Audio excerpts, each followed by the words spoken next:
Hi Rizal, I'm Nancy Aspleling and my company's name is Naspeling. And I started a macroeconomic skills development program it's about over a 9-year period. And I saw the dire need for people to understand the world around them in a practical and a way that everybody can relate to. I would say the main focus or the vision or the goal of it all would be for people to really understand at all levels, to do business read, to understand what's happening around them, to create entrepreneurial thinking. Right, there are so many people at varsity, you learn about economics, it's all theoretical, but people can't apply.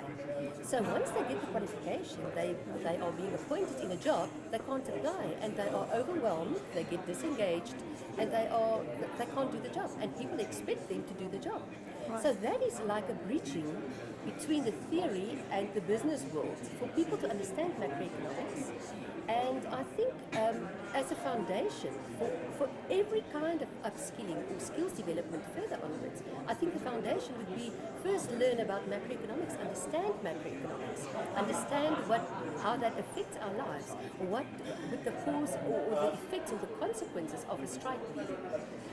Industry strikes. That's basically what it is. Where do you see is the biggest challenges that people deal with entering in the markets, like you just mentioned? I think the technological advancement. People are totally overwhelmed. They've got the theory, as I said, they've got the theoretical background, but they don't know how to apply that in the job. So they're being bombarded with email, and technological advancement it's a continual process. Businesses can't do without any continual technological advancement, so they need to be updated, but the people are being left out and they feel disempowered. They are pushing buttons. It's a generic outcome. It's a system-driven decision, so what's in it for them? So there's no pride, there's no confidence, there's no knowledge really or understanding. I want to create an understanding and awareness, and people are confident. Confident people can build the business, and once the business is growing, we can create jobs. And that is where business growth starts to happen. But we need to get back to the foundations, fix that, and then do the further skills development. So how do you do it? Have you got a facility in Pretoria? Are you across the South Africa? I do it on site, so it's more, my market would be more corporate and government. And I do it on site. So I go to the company in their boardroom or their facilitation room, and I use the latest technology to do that. It's a very unique method that I'm using. It's not the theory that everybody's done. You know, so many people have done economics at varsity, but you can't apply that. It's theory. So I want people to understand, to take charge, to take once they get to that wow moment and concepts that people can relate to.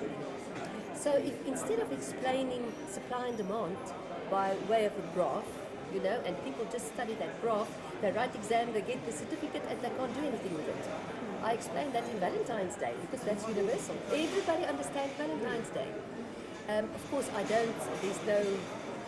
the concepts are still fundamentals are all right, but it's for people at all levels to understand. So they can understand with demand and supply, the night before Valentine's Day, a red rose could be up to 100 or 130 rand, and you will pay that. But the night after Valentine's Day, there's no demand.